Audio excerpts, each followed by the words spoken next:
kind of personal note for letting you take over tonight.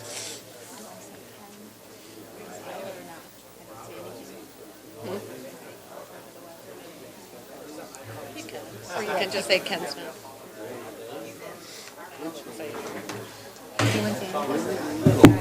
Ken's not available to be here tonight. You could say that. I know when people will be sick. I don't have to say anything.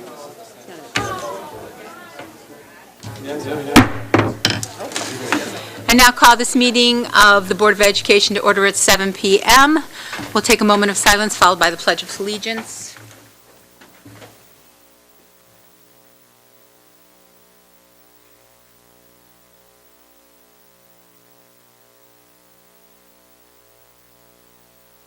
To the flag of the United States of America and to the republic for which it stands, one nation, under God, indivisible, with liberty and justice for all.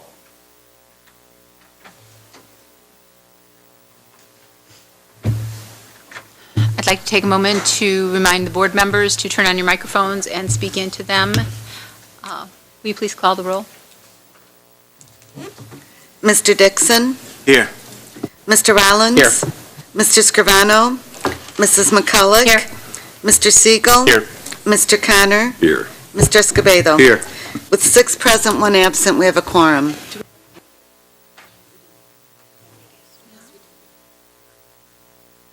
So I'd like to take a moment before we go any further to thank our media specialist, who's no longer a student, right? You've graduated, but you're back to help us. Thank you so much.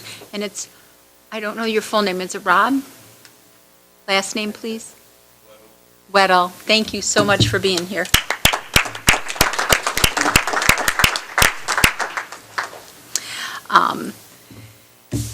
We are now at the petitions and communication portion of our meeting, when we invite the public to make comments. The First Amendment of the United States Constitution guarantees the right of citizens to petition their government as well as provides for freedom of speech.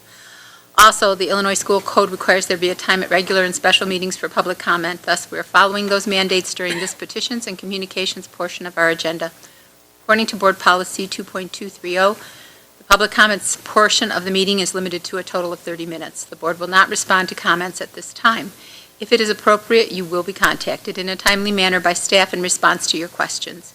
In order to allow sufficient time for the business of the board and to conduct our meetings in an efficient and effective manner, we're requesting that you comply with the guidelines that are posted. Each speaker will be allowed no more than 2 minutes to address the board. Since there are more than, we do not have more than 15 speakers, so that is not pertinent.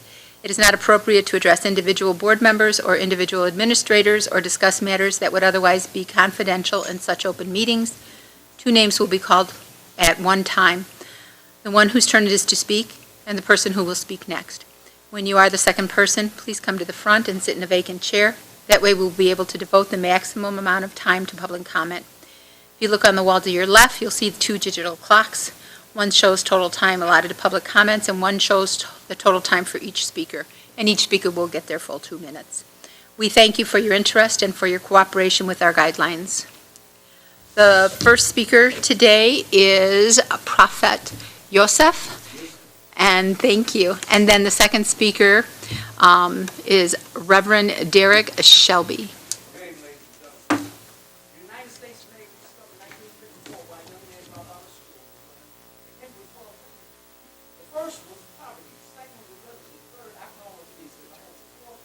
Sir, could you start again so that everybody can hear you? And we'll start the clock over too, because you know it's broadcast and I want to give you that opportunity.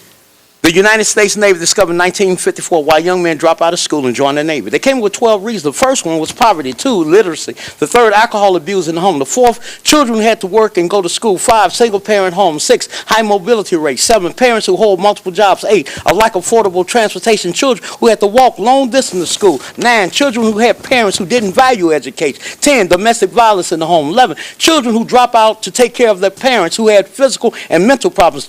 12, school climate issues such as school size and attitudes of teachers, other students who was bullies, and peer pressure. Solution to this problem: if you eliminate these 12 things, you could eliminate the problem in this Rockford school, you also can reduce the crime rate because it's been proven. Education, law education, makes people commit crime. Most of the people in the penitentiary never finish high school. It's been proven. Any criminologist can tell you this. You don't have to be a rocket scientist to know this. Thank you for allowing me to speak. Thank you, sir. Reverend Derek Shelby is next, and then after that person will be Ricky Naylor. Matthew chapter 19.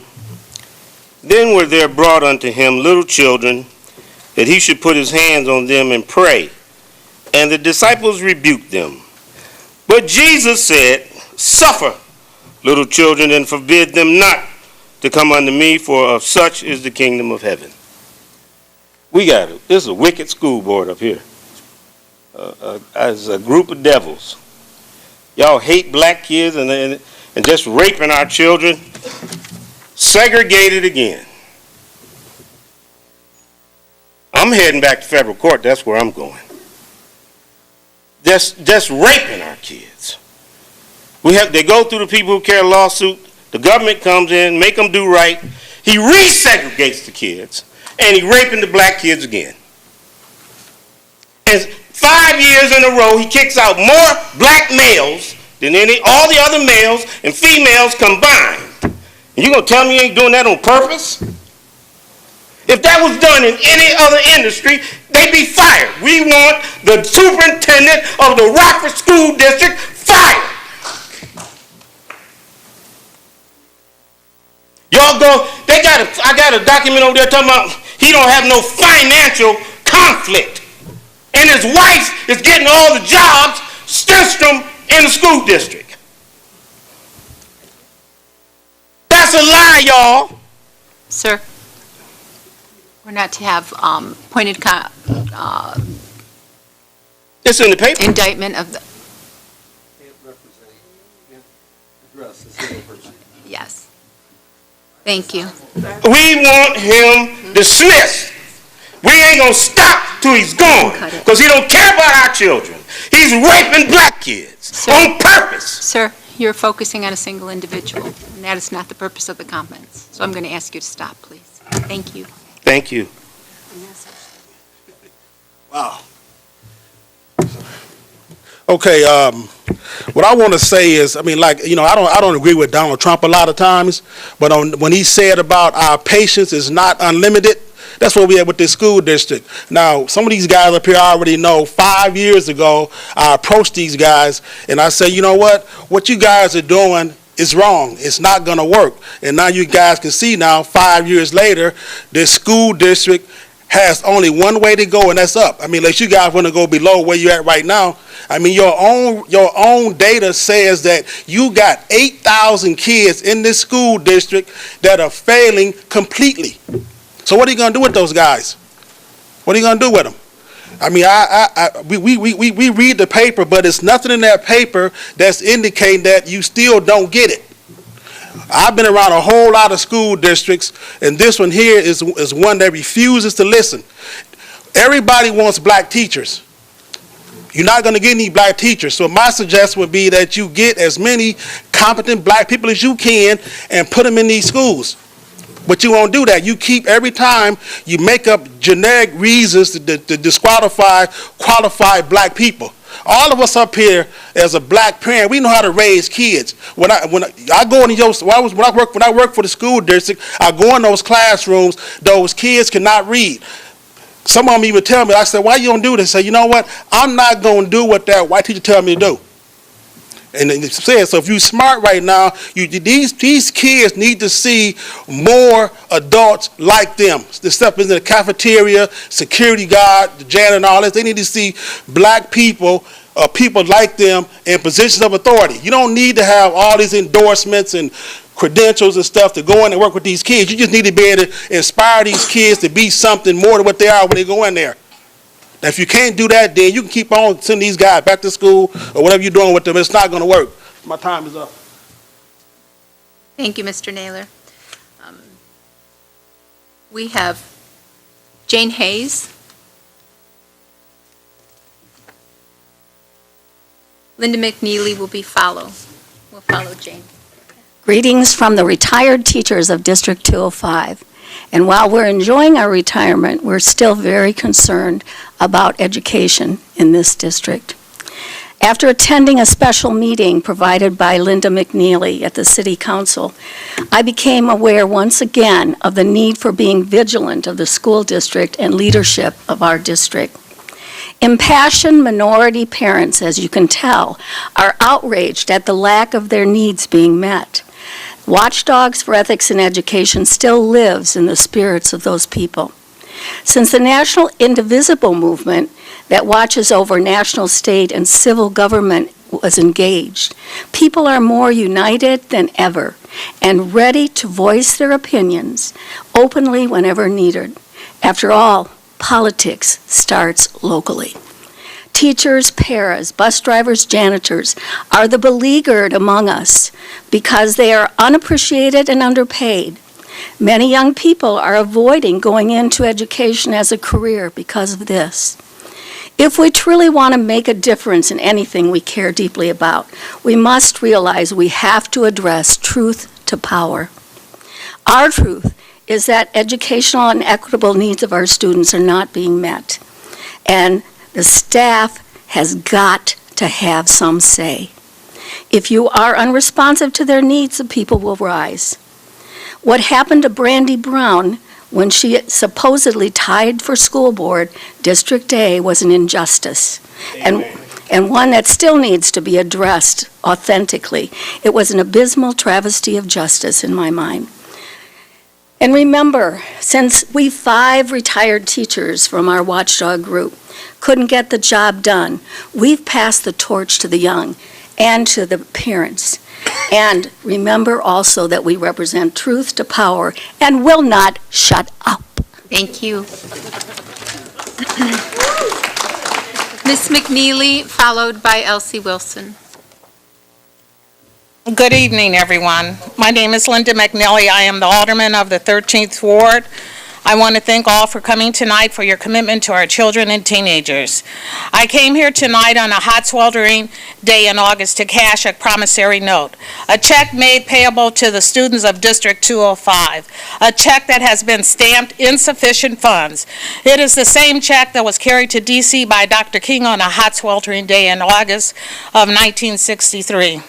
I am certain that Dr. King's words are relevant here today. It is obvious today that America, District 205, has defaulted on this promissory note.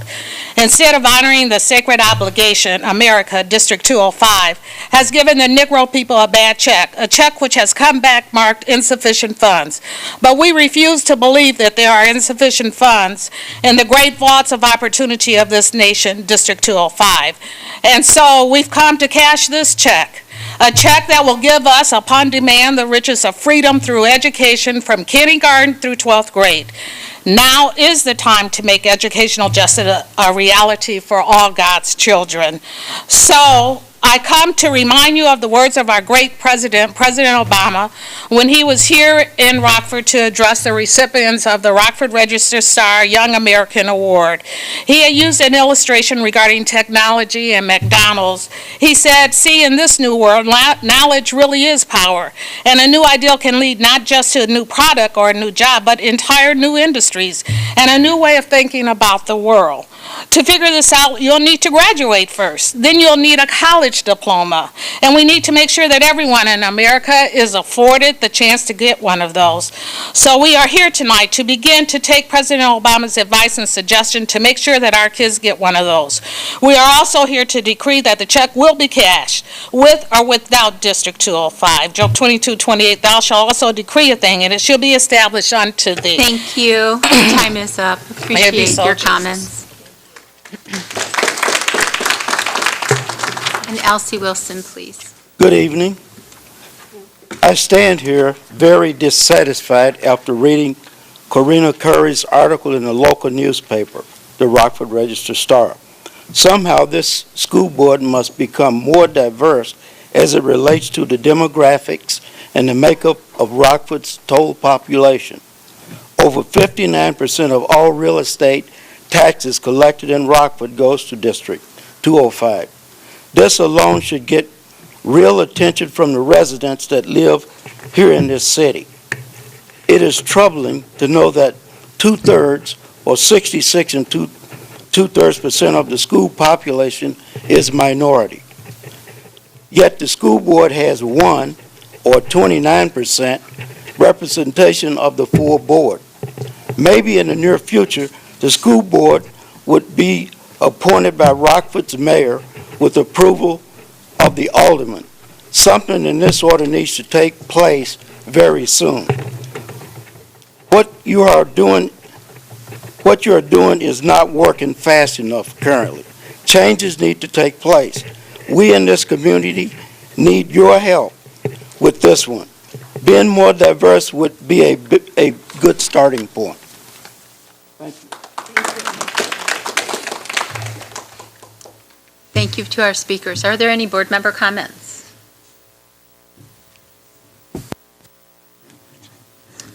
Seeing none, we're at the consent portion of our agenda. The consent items include the meeting minutes of 8/15/17 and the special board meeting on 8. That was the special board meeting. So the meeting minutes of 8/8/17 and the special board meeting of 8/15/17. The payroll, the accounts payable, purchase orders, contracts under $10,000, construction bid request log, and the following recurring contracts. Oh, I apologize, and travel. The following recurring contracts. The recurring contract with Seven Island for external evaluation services. The 21st Century CCL programming with the Boys and Girls Club. The 21st Century programming with Burpee Museum. The 21st Century programming with Discover Center. The 21st Century programming with the Rockford Park District. The 21st Century programming with the YMCA. The Lynn Liston contract. Special education private and residential placement contracts. 3 certified special education teachers through Cumberland Staffing. A certified speech and language pathologist. And the other consent items, the workers' compensation settlement and the freedom of information log. Is there a motion and a second to approve the consent items? So moved. Second. Moved and seconded. Are there any consent items board members wish to have pulled for separate consideration? 7B through, F. 7B through F. Will we be taking that as a single unit when we consider it? Okay.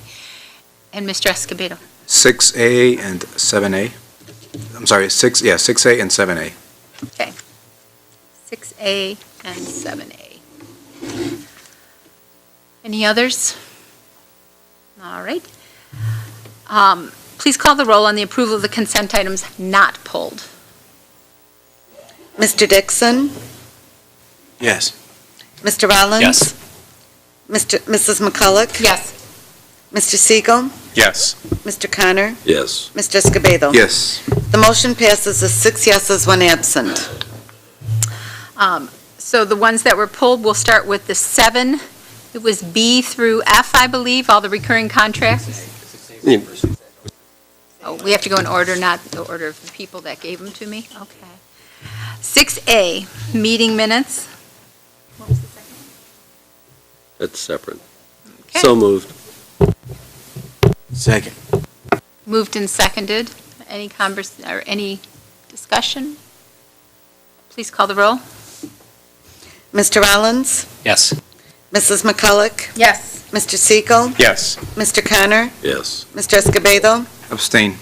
Mr. Dixon? Yes. The motion passes with 5 yeses, 1 abstain, 1 absent. Okay. And then we have 7A. 7B through 7F. Well, we have 7A first. Oh. Yeah, the sorry, recurring didn't hear contract that. with Seven Island for external evaluation services. So moved. So I moved, and thank you, and a second? Second. Moved and seconded. We have any discussion? Mr. Escobedo? Yes, I just wanted to get a little clarification on the contract price versus, or value versus the total amount. So there were 2 values, total agreement, 39,000, and then the 24,000. I'm confused where that all, are two separate? Yes, sir. There are two major funding streams that are doing that, which is why we articulated them separately. One is the arts grants, the AEMDD and PDAE, and then the other one is the 21st Century Grant total. And so that's why it's there. The total is $63,970 for all dollars going to Seven Islands, and it's funded out of those two streams.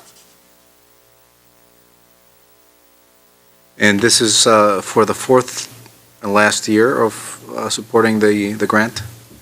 So in the arts grants, one is going into the 12-month no-cost extension year. The other one is going into the fourth year of it. In the 21st Century grants, all three of those grants are going into the third year of their funding stream. Just out of curiosity, so this required evaluation and external evaluator and the total for 63,000, what percentage of that is of the supporting grant, I guess? Just rough. So the two arts ones totaled $2.5 million roughly over 4 years, and the 21st Century is $1.6 million a year times 5 years.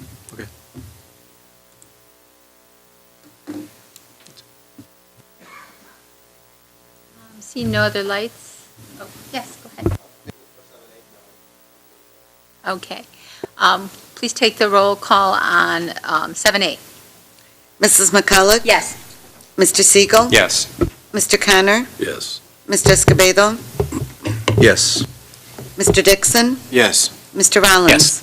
The motion passes with 6 yeses, 1 absent. Thank you. Now we'll take 7B through F. So moved. Second. Moved and seconded, thank you. And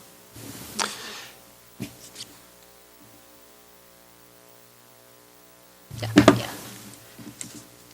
Thank you for coming back up.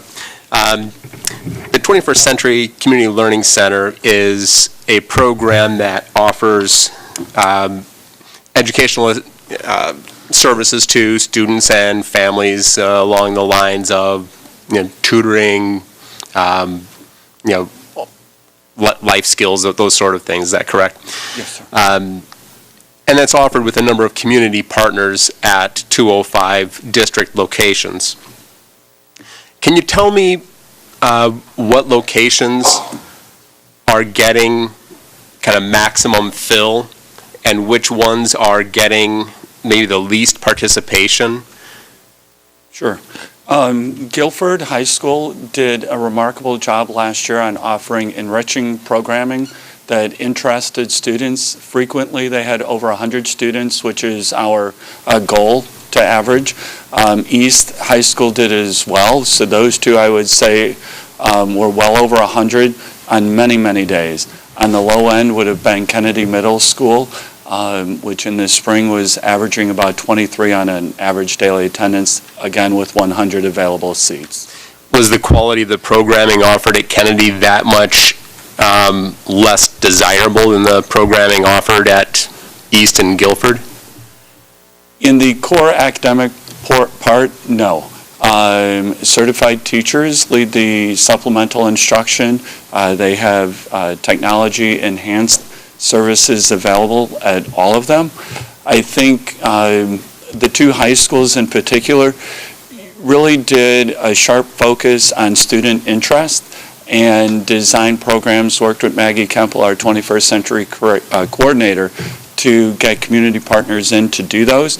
And I think that really built that participation rate. We continue to work with Ms. Richardson at Kennedy and their site coordinator to do better. We think that the students certainly need the services. For sure. And we would encourage, we want to partner with anyone who will help us get the students there on a regular basis. We already provide transportation, we provide a snack, we provide certified teachers, we support it with community partners. Yeah, I think the 21st Century Community Learning Centers is a excellent program that provides a lot of the important services to the community, which the community seems to maybe not be fully aware or fully engaged in. And I would encourage anybody who is listening or no longer listening to take a look at what is being offered and start participating. Thank you. Thank you. Thank you. My question was the same, but I think you might have answered it. It was, I believe that we have a couple of partners that I believe we will be able to help the community. So my question would be, what is the process to being a partner? Is there application? What are the... So in the big picture, the grant application happens however the state releases what they call an RFP, request for proposals. And that happens every year, every other year, and it's normally for anywhere from a 3 to 5 year grant. We have open meetings when it is that time. The state's already signaled they're not releasing one this year. They're continuing old programs for another year. They just don't have the staff to pull it off. On the interim basis, though, like we worked with La Voz Latina when they were a standalone organization, and they partnered with the YMCA. We work with Midway Village, who might come in through the Burpee Museum. The simplest way would be to call Maggie Kemple at 966-3000, and we will get them connected. Okay. So, thank you. Thank you. Appreciate it, Dr. With all questions answered, I'm going to ask to call the roll on items 7B through F. You'll be voting on all of them as a unit. Mr. Siegel? Yes. Mr. Connor? Yes. Mr. Escobedo? Yes. Mr. Dixon? Yes. Mr. Rollins? Yes. Mrs. McCulloch? Yes. The motion passes with 6 yeses, 1 absent. Thank you. We're now at the closed session consent agenda. This includes the appointment of Bridget French as a 12-month Executive Director of College and Career Readiness, and the HR Organizational Report and Addendum, as well as the EIA GDM 321217 will stand as agreed. Is there a motion and a second to approve the closed session as consent items? So moved. The number you said was wrong. It says here 331217. Unless that's incorrect. Which one is it? 331217. That's what it has on the agenda. That's okay. 3312-17. 17. Thank you for catching that. So we will be voting on supporting the EIA for 331217. So move. Have we got that right? Second. So I have a motion and a second to approve the closed session consent items. Do I have a second? Mr. Dixon. Oh, okay. You always move. I'm very confused. No. All righty, thank you. Are there any items board members would like to have pulled for separate consideration from the closed session consent agenda? Seeing none, I'll ask you to call the roll on the approval of the closed session consent items. Mr. Connor? Yes. Mr. Escobedo? Yes. Mr. Dixon? Yes. Mr. Rollins? Yes. Mrs. McCulloch? Yes. Mr. Siegel? Yes. The motion passes with 6 yeses, 1 absent. All right, thank you. The next item on the agenda is the superintendent's report. Dr. Jarrett? Thank you, Mrs. McCulloch. I'm going to cede my time to Bridget French, the Executive Director of Alignment Rockford.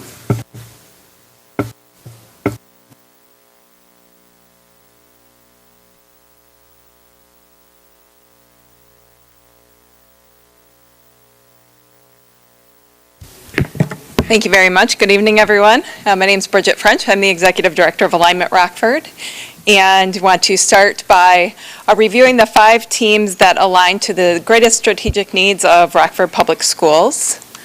Moving quickly into our Academy Expo, which is coming up on October 4th at the Indoor Sports Center. at Mercy Health Sports Court 2, which is a new venue for us this year, which will allow us more space, more time for students, and even more quality booths this year. Currently, we have about 75 booths registered. This is a list from yesterday. It actually has updated even since then. We are still looking for booths in accounting and finance, fitness and wellness, the arts, and transportation technology. So I would encourage anyone watching or listening to leverage your networks and go to alignmentrockford.com if you know of anyone that would be interested in hosting a hands-on career demonstration booth for freshman students on October 4th. We also need volunteers to help make the day a success and would encourage anyone who's interested to go to our website to sign up to volunteer or for a tour, which will be led by our student ambassadors. Our career awareness team has been busy planning a Capstone kickoff event on August 30th. Capstone is an English 12 elective that our seniors take. We have 2 additional sections this year due to increased student interest. Last year the event was held here, and we had 1 panel of industry experts representing each academy. So we had 4 people that kicked off the event, and then facilitators at the tables that talked with the students. This year we're going to have a little bit differently because we have more students involved. We're having a kickoff with all the students in one room at 9 o'clock where Dr. Jarrett and Mayor McNamara will give a kickoff speech, and then the students will divide into 4 rooms by academy where they will have a panel of industry experts specific to their academy where they can ask questions about their industry and some of the challenges facing their industry today. You're welcome to attend that event and stop by at any time. It will be Thursday, August 30th at the Discovery Center Museum. Feel free to contact me for more information or just stop by if you would like. And we continue to work with our partners through the Great Lakes College and Career Pathways Partnership Grant. That was a grant, as you recall, that funds $360,000 to Rockford Public Schools and is a partnership between Alignment Rockford and Rockford Public Schools. The cohort includes 3 other communities and Rockford, Illinois. The goals of the grant align with For Next Generation Learning in that it focuses in 3 areas: teaching and learning, connected pathways, and work-based learning opportunities. The work to date has included project-based learning training for many of our teachers, including training teachers to be trainers so that we can ensure that this is a sustainable program going forward. The development of a profile of a graduate, which you'll be hearing more about in the weeks and months to come. Working on planning what we're calling Academies 2.0, the next phase of academies, and being sure that all of our schools are addressing their greatest need to ensure equitable outcomes for all students. And then looking at data resources to track our work-based learning opportunities for all of our students. The Joyce Foundation has indicated that they are interested and highly likely will fund the grant for another 2 years after 2017. And that focus will primarily include connected pathways, which again aligns perfectly to the work that we're doing with academies in partnership with Rock Valley College, Rockford University. Shifting gears a little bit, I want to give you an update on what our Healthy Starts team has been working on. We've looked at launching child playgroups and education with caregivers at Fairgrounds Valley and the Grove, which aligns to our organizational principle to pilot programs in the areas of greatest strategic need. We will create these pilot programs with children's ages 0 to 3 at those 2 developments. The programs will be led by licensed case managers or practitioners and staffed with volunteers from the development. The activities may include some of which you see up on the screen here: literacy, science, arts, music, exercise, really helping parents and caregivers connect to their infants and toddlers and children. We'll also be providing childcare for opportunities when caregivers and parents will be able to attend educational activities around nutrition, safety, financial literacy, domestic violence awareness, and other opportunities. And the goal of all of these programs in this pilot is to help parents learn and understand how to play and communicate with their children, help them learn how community resources might help them, and we ultimately would like to see the children that have the greatest needs enroll in the quality home visiting programs that are offered by Rockford Public Schools, Head Start, La Voz Latina, and Easter Seals. And additionally, of course, we want all of our children to be ready for kindergarten when they enter Rockford Public Schools. So as you know, this is my last update as the Executive Director of Alignment Rockford. I want to give you an idea of where we see the organization going in the next few years. We see at this time really combining the work that we're doing in our 5 teams because the Academy Expo has really been, is a well-oiled machine at this point. We see that falling into a combined team that includes college and career readiness, the career awareness team and the college readiness team really coming together to focus their efforts now that we're working on institutionalizing our academies and really making sure that those are robust. Our college and career readiness team will also make sure that they're aligning to the profile of a graduate, which we're working on, and ensuring that we're creating common experiences for all of our students. The Healthy Starts team will continue down their path to ensuring all kids are ready for kindergarten. And the Pathways team will continue to work with our Great Lakes Grant Leadership team and creating those connected pathways for all of our students, creating that on-ramp, our 3 stacked coursework leading into industry certification, articulated in dual credit. So as I transition into this new role, I want to thank you for all of your support of not only me, but of Alignment Rockford over the past 3 years plus. And just thank you for everything that you've done to the cabinet, Dr. Jarrett, and the board. This partnership between Alignment Rockford and Rockford Public Schools is bigger than me. It's bigger than any one person. It's about the community and the school district really coming together to support all of our children in the school district. So obviously you recognize that, our community recognizes that, and so I just want to say thank you. And at this time I would open it up to any questions you might have about my presentation.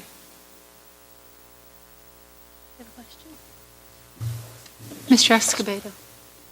So I think last year you presented this and we had about 110 businesses participating in 2,100 students. What the expectation for this year? For the Academy Expo? Yes.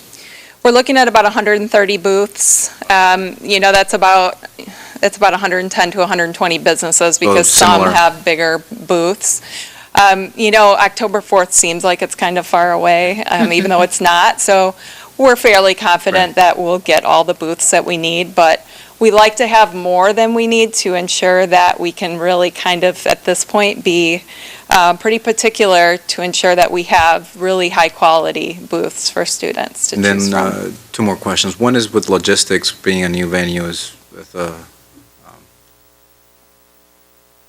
expo this size, is logistic-wise, everything has been planned out and you guys are confident it's pretty smooth? Yes, we're really excited about having the expo all on one floor this year. Having 1 or 2 academies on the second floor at BMO provided some logistical challenges, especially for our students with disabilities. It also included challenges for industry experts as far as move-in and move-out goes. We expect all of those challenges to really be remediated with this new facility. The Rockford Park District is great to work with. As you know, they've really helped us ensure that everything will be seamless this year. Yeah, I guess the last common question or just topic was, last time you were here, you presented and talked about Academies 2.0 and what that meant. And Sure. So I guess I'm just interested in hearing, what has progressed over the last year and where we're at. Sure. So last year when we were talking about Academies 2.0, I think it was was an idea that we all had about where we needed to go. And what we've done over the last year is work with Jay Steele from Steel Dynamics and the coordinating team from the Great Lakes to really create robust plans that will help take us where we need to go. And that means ensuring that we have support from community members at all levels in our high school. It means that all of our teachers have been trained and experienced in project-based learning, that Academies isn't just about what elective students take, but it's really embedded in every class that they're taking every day. We also are working with our post-secondary partners to ensure that articulation agreements are in place so that students can get college credit in high school.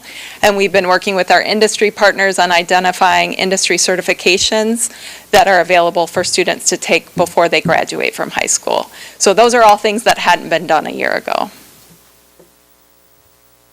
Thank you. Mr. Siegel?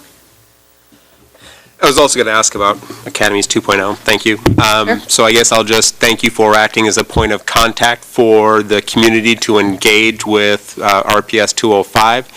I'm certain that this organization is better for it. I hope the community is better for it.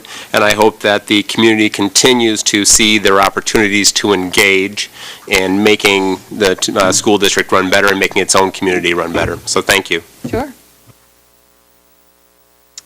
Looks like that's all of them. Thank you so Okay, much. thank you very much. Is there anything else with your report, Dr. Gier? That's it for this time. Thank you. All righty.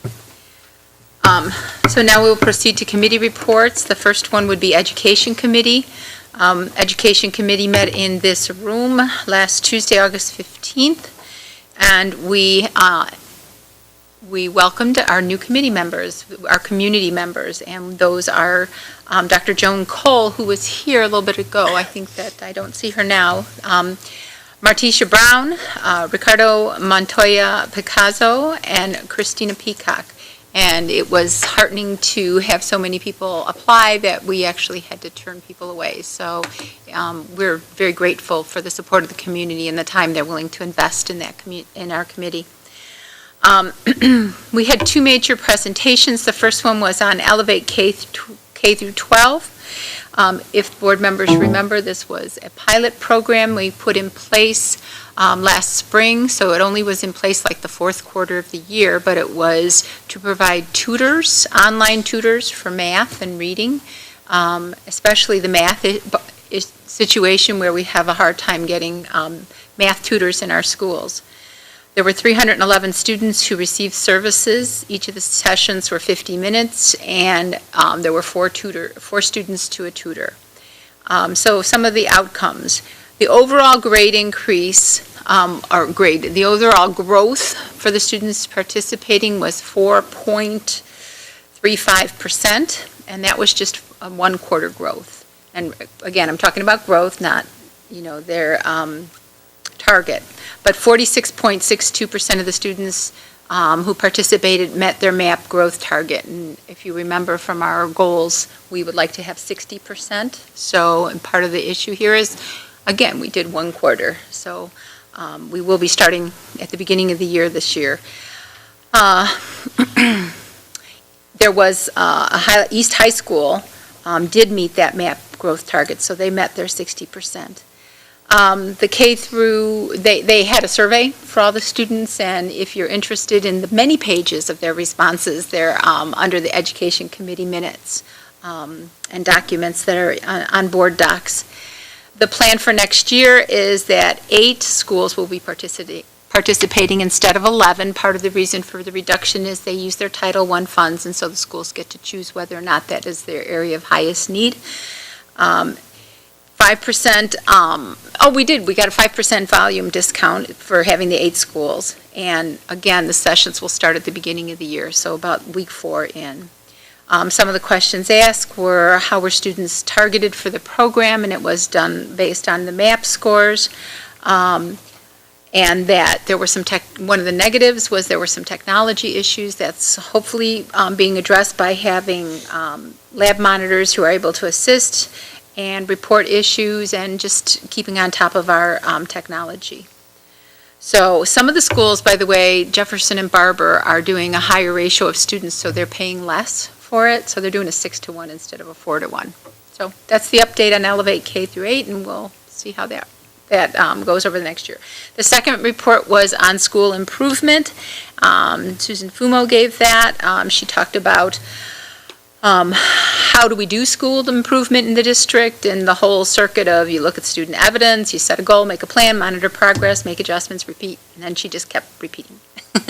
But setting a goal is done using SMART goal setting, which all our schools have been instructed on. The team from the schools have been trained in setting those goals, and the schools each create their own building goals based on their need, and it's being emphasized that they really stress and focus on a single goal instead of multiple areas, so that they can better impact achievement. We had then had 3 of the principals from the schools to give updates on their buildings. Ray Owens came from Spring Creek. He talked about his continuous improvement plan with 3 areas of focus, which were the instruction, tiered interventions, and so the tiered interventions are for students who need additional input and information, and how they're doing that in that school, and how they're building a positive school climate. One of the things he does with his students, by the way, is he has the entire school together for a meeting every morning, all the students, for 10 minutes, to kind of set everybody off on the same pathway for the day with the same information. His other area where he's trying to build the school climate is with his positive behavioral intervention, the systems that he has in place, with the expectations of be responsible, be respectful, and be safe. We also had Flynn Middle School represented. Randy Bay is the principal there. He too talked a little bit about their student improvement team, but the focus was that it's a teacher-led team in their building. So he talked about growth in math. 66% of the 6th graders met their math goal, which is, if we're aiming for 60, we're up there. There are areas that we weren't, and you can go through the list and see what their numbers were. But what he feels is that he really has the coordination, cooperation, and collaboration of the teachers who are coming in the early morning for meetings and working on their teams and their PLCs. Roosevelt was the 3rd represented. Morgan Gallagher is the principal there. He had some really great results, and I'll just share. 5-year high in average daily attendance, 6-year high in students attaining a reading level gain. The students during the year earned 4,009 credits, and the average in the past 4 years was 2,300. So they almost doubled the number of credits earned last year, which is just incredible. They had 206 students graduate last year, and the average prior to that for the previous 4 years was 142. So they were up there as well. So we will continue our conversation about school improvement at the next meeting, as well as the rest of the agenda, because we didn't quite get through the full presentation due to the special meeting. And that meeting will be here on September 19th at 5:30 p.m. in this room. That ends that report. Mr. Rollins, do you have any report from the Finance Committee? I do not, but I do, before I get into the Finance Committee, I just want to make a comment. I'm going to get on my soapbox here. It's pretty easy to come up to the microphone for 2 minutes and then talk about how we should flip a switch and change outcomes for 28,000 students. What Mrs. McCulloch just described in a fairly dry way is the hard work that people throughout this district have been doing for the past few years, trying to do exactly that. That includes staff involvement. That includes getting teacher buy-in. That includes training the staff. That includes getting principal involvement. What Mrs. McCulloch just described is what we are doing, we are trying to focus on, and what we are trying to get the staff and the administration to focus on to improve student outcomes throughout this district. That takes a lot more time and effort than coming up with a 2-minute speech. My Finance Committee report is that the Finance Committee did not meet since the last board meeting. We normally would meet on the first Monday of the month, which happens to be Labor Day, So our next meeting has actually been rescheduled because of staff and report involvement for, I believe it's Wednesday, September 13th. Thank you, Mr. Rollins, and I'm sorry I was dry. But, you know what, it's the work that's being done every day in the schools, and you're right, to get up here and stamp on your podium and make comments, and these things are being done and looked at, and I really want to emphasize how much work is being done looking at the data. That was, I think, a big part of the committee meeting, was how much we're using the data to power what we're doing in the classrooms, or what the teachers are doing in the classrooms. We have another report. Mr. Connor, do you have Operations Committee report? Operations Committee has not met since the last time. We will meet in this room at 6:30 on Tuesday, September 5th. Thank you. Oh, we're now on to action items. So first action item is the intergovernmental agreement with the City of Rockford, the 5.0 program at Auburn, and geopolicing site for the special education learning life skills. Is there a motion and a second to approve the IGA with the City of Rockford? So moved. Second. Moved and seconded. You guys are great bookends here. Are there any discussion, questions? Does anybody have any? Mr. Connor. I just want to thank both the Rockford Police and the administration for working cooperatively on this. It's a great example of both creative thinking and cooperation, so kudos to both. Thank you, and thanks to the participants as well. So, seeing no other lights on, I'm going to ask you to call the roll, please. Ms. Fromm. Mr. Escobedo? Yes. Mr. Dixon? Yes. Mr. Rollins? Yes. Mrs. McCulloch? Yes. Mr. Siegel? Yes. Mr. Connor? Yes. The motion passes with 6 yeses, 1 absent. The following 3 items are resolutions for authorization of eminent domain. Does the board wish to vote on those separately? I only have 2. I only have 2 also, and I'm reading, it's so nice, they give you a script, but that doesn't mean it's. But yes, for the 2 for eminent domain. Would we like to do 2? Yes, please. Okay. So moved. Are we missing one on here? Second. No, thank you. All right, so we have a motion and a second to vote on the following resolutions for authorization of eminent domain for 712 South 3rd Street and for 514 Caitlin Street. And seeing no lights, no discussion, I'll ask Ms. Fromm to call the roll. Mr. Dixon? Yes. Mr. Rollins? Yes. Mrs. McCulloch? Yes. Mr. Siegel? Yes. Mr. Connor? Yes. Mr. Escobedo? Yes. The motion passes with 6 yeses, 1 absent. Our 4th item is the intergovernmental agreement with the City of Rockford. Is there a motion and a second to approve the intergovernmental agreement with the City of Rockford? So moved. Second. Moved and seconded. Is there any discussion, questions? Mr. Connor? Again, this is an example of a lot of cooperation between the district and the City of Rockford. There have been a lot of improvements made for the Kishwaukee site, and it includes this. So again, really well done by the district administration and the City of Rockford. Thank you, Mr. Connor. Seeing no other lights, Ms. Fromm, would you please call the roll? Mr. Rollins? Yes. Mrs. McCulloch? Yes. Mr. Siegel? Yes. Mr. Connor? Yes. Mr. Escobedo? Yes. Mr. Dixon? Yes. The motion passes with 6 yeses, 1 absent. Item E on our agenda is, 13E is Teledoc Incorporated. So I would entertain a motion and a second to approve the Teledoc Incorporated agreement. So moved. Second.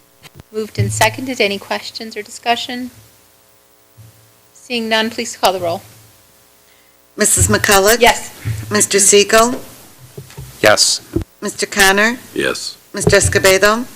Yes. Mr. Dixon? Yes. Mr. Rollins? Yes. The motion passes with 6 yeses, 1 absent. Thank you. The next item is Infinitec subscription. Is there a motion and a second to approve the Infinitec subscription? So moved. Second. Moved and seconded. Questions? I have a question. Is Ms. Lawrence here?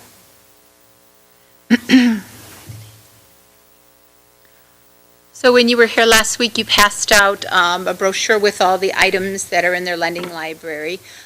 My understanding is there were a couple issues with working with the state before with getting equipment. First of all, the long waits that we had to have, you put in and you have to wait. Will this agreement reduce that wait time? I believe it will, since they will assist us with matching the device to the student. Okay, and then A lot of that work was done on our end. do we have some history, I mean, is there history, something that they've shown us, or an agreement as to how much time would be involved? I don't Or- have that. My second question is I understand that there were some issues with professional development. I mean, a lot of this is technology, and things change, and so people need to know what's out there, and they also need, and people, I mean, our therapists and our teachers, and even the paras need to know how to use the equipment, and so that this company provides better professional development in shorter pieces, like a day at a time. Do we have built into your budget or into, that they'll be able to take advantage of that professional development? Because I know that is a concern of your staff. We do have built in with this, one meeting already set up with Infinitec to lead us through the professional development piece, but I also do have money set aside in my budget for PD. Thank you. Any other questions? Seeing no lights, thank you for your help with that. I'd ask you to call the roll. Mr. Siegel, Yes. Mr. Connor, Yes. Mr. Escobedo, Yes. Mr. Dixon, Yes. Mr. Rollins? Yes. Mrs. McCulloch? Yes. The motion passes with 6 yeses, 1 absent. All right. Item 13G, which I believe is the last of our action items, is it? Nope, there's more in the next page. Okay, so 13G, you just keep me in place, Mr. So Connor. moved. Thank you. Is the donation of the Yamaha Clavinova piano. And I have a motion to accept that. Second. And a second. Is there any conversation? Mr. Connor. Again, thank you to Lori Burke and her husband for donating this. It's always appreciated. And one thing I'll say to the public is that if you have items to be donated, musical instruments, whatever it is, that's always appreciated. We're always in need of it, so thank you. Thank you. And remind us what school this is going to? Lincoln. So Lincoln will benefit from this. Please call the roll. Mr. Connor? Yes. Mr. Escobedo? Yes. Mr. Dixon? Yes. Mr. Rollins? Yes. Mrs. McCulloch? Yes. Mr. Siegel? Yes. The motion passes with 6 yeses, 1 absent. Okay. We have, the next 3 items could be taken together with one vote if that would be okay with the rest Please. of the board. All right, so we will take items H, I, and J, the R.L. Johnson Associates approval of contract for deconstruction of 7 schools, and for the window replacement for 3 schools with the same company, and the Bellis Firm of Architecture approval of contract for masonry restoration of 18 schools. Is there a motion and a second? So moved. Second. Moved and seconded. And Mr. Dixon, do you have a discussion, conversation, anybody? Mr. Connor? This was vetted by the Ops Committee, and one of the things I always like to point out, these are all local firms, and we go out of our way to make sure that we can grant, especially on these where we have qualified bidders, and we'd like to work locally. And I think the last number, if I remember correctly, 85%, I think, is somewhere in the neighborhood of what we used locally. So we really do try to invest in the community. Thank you. All right, seeing no other lights, please take the roll on H, I, and J. Mr. Escobedo? Yes. Mr. Dixon? Yes. Mr. Rollins? Yes. Mrs. McCulloch? Yes. Mr. Siegel? Yes. Mr. Connor? Yes. The motion passes with 6 yeses, 1 absent. Thank you.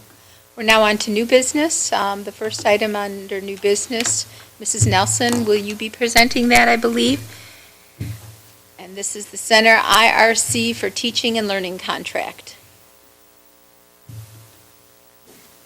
So the center is the provider for an online tool that complements our early learning scale assessment system, which is the assessment tool we use in early childhood. That tool was piloted for 2 years with our early childhood teachers, and then we fully adopted it. It's been implemented now for a total of 4 years. It's coming in front of the board because the center had received money from the Illinois State Board of Ed through the block grant to help support the development of that tool, and so as a Preschool for All program, we were able to purchase the use of the tool, the individual subscriptions, at a reduced rate. Now that request for proposal was not available during this last round, and so Preschool for All programs are now paying the full price, which then put our total cost over the $25,000. So now it's coming to you as a contract. This tool assesses learning in all domains, and we've been successfully implementing it. It's all budgeted for. Question? So it was 25, it's over 25,000? Yeah, the tool went from $4.99 subscription for each student to $9.95. That's still far below other tools we looked at 4 years ago, which ranged from $17 a student and up. So it's just the volume. We have such a large preschool program that individual cost brought the total cost to $27,000. Well, $27,234. But I also heard you say that you could not submit a proposal for money. No, it wasn't us. It was the center, which is the developer of the online tool to complement this. They had received, through the Preschool for All block grant in previous year's funding, they had received money to help support the development of this. And so because we were a Preschool for All program, we were able to purchase the tool at a reduced cost. It was just kind of one of those, we were a block grant, they were a block grant. And now, in the release of the new block grants for this next round, that type of a proposal was not available to the center, not to us, but to the center, which is why all programs now across the state are being charged full price. Seeing no other lights, we'll look for that to come for a vote at the September 12th meeting. Thank you. Okay, thank you. Attorney Hoadley. Can you please present the Board Policy 6.310? The changes presented deal with Policy 6.310, which is, it provides 3 actual sections within this policy. One deals with credit for non-district experiences, one deals with PE exemptions, and one deals with reentering students. And the proposed policy changes are recommended by press through ISB, so the School Board Association, and there's also some changes that I'll point out that were recommended by administration. So on the first section, which deals with high school credit for non-district experiences, it essentially reorganizes and refines some of the items down there.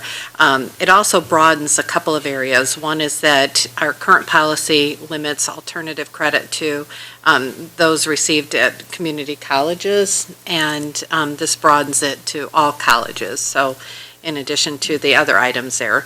And then it also adds credit, where credit could be received for foreign language courses taken in an ethnic school program that has been approved by ISBE. So that adds that as well. So students who meet that criteria could also obtain alternative credit for that. Under the exemption, the PE exemption, there is an additional criteria that's added where you could get an exemption if you're participating in an Olympic training program. And I believe we have one student this coming year that is participating in such a program. And so that is the one that was being recommended by administration. Under the third section, which is for reentering students, this reflects school code as well as board policy 7.50. And it allows also additional recognition for alternative type of programs, such as at an alternative school, their credit could be recognized if the student is reentering. RPS for that, as well as military service as long as it's been an accredited service experience. So that's the summary of the changes. Any questions? Mr. Rollins? Yeah, the one that sort of jumped out at me that I've got questions about is the credit for, which seems very open-ended, distance learning course, including a correspondence virtual or online course. And there don't seem to be any parameters around that whatsoever, which seems to me a very open door. So are you going to start approving requests for high school credit for anybody who takes a distance learning course?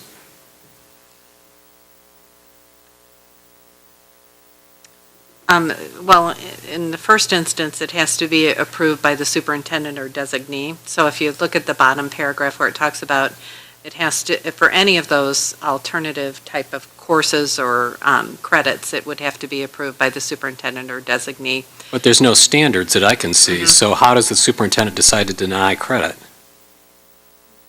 Right, and currently the way it is looked at is if it is a accredited program, they'll accept the exchange or the distance learning or correspondence courses. Is that our intention, that we're going to start, as long as somebody completes a online course within an accredited institution, we're just going to accept that credit?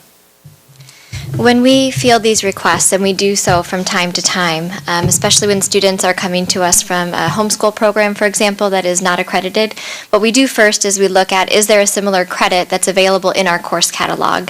That's our first filter. From there, we determine a proficiency examination so that a student can demonstrate proficiency. Those guidelines come centrally from the curriculum department. They go to the school counselor. School counselor administers the assessment and sends it back for scoring. We do a double-blind score. And then we determine whether proficiency has been determined or not based on the skills-based assessment. Okay, I didn't see any of that in the policy. So any of those restrictions, any of those parameters. So I guess I'm going to ask you to think about this before the next board meeting about whether you need to put some parameters on it or even some language in there that through administrative regulation, the superintendent will set some sort of parameters. Sure. And under the old policy, it did talk about it had to be accredited by the North Central Association. And I don't see that in here either. Right. So that was taken out, and so I can take a look at that and work with curriculum on that. Yep. Mr. Connor? Yeah, actually, I had a similar question, slightly different angle. So the version I'm looking at, the statement about graduation credit will not be given for is a list that includes, at least in the version I've got, it looks like that's still included. Is that not true? I'm looking at the red line version that was out on the website. Correct. So second, the first paragraph says graduation credit will not be given for. So is that paragraph still in play? that paragraph is still in play, but it is refined in the last section about re-entering students. Yeah. So my comment, and I heard the explanation here about the testing.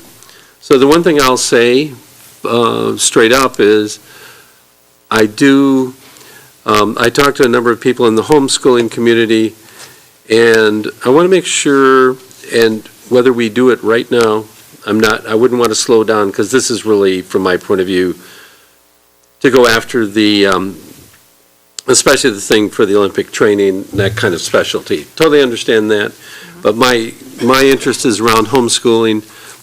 When I talk to that community, there's a lot of standards that are going on there, and the one thing I'd like us to really consider, especially hearing the comments tonight, is can we work more closely and help streamline the process, if at all, for the homeschooling community? This is my own personal request. There's, as I said, there's a lot of standards out there now, and especially if we're doing it based on testing. I think that's a really important point, so that if somebody can show proficiency, that's a common concept that they use in colleges all the time. And I just want to make sure that in this policy that eventually we have, again, this is my opinion, I'd like to reflect language so that we can do reach out to that community more.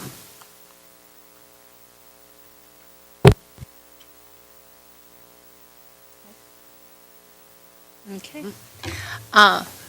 Okay, so I'm going to ask the question. What's the sport for our Olympiad?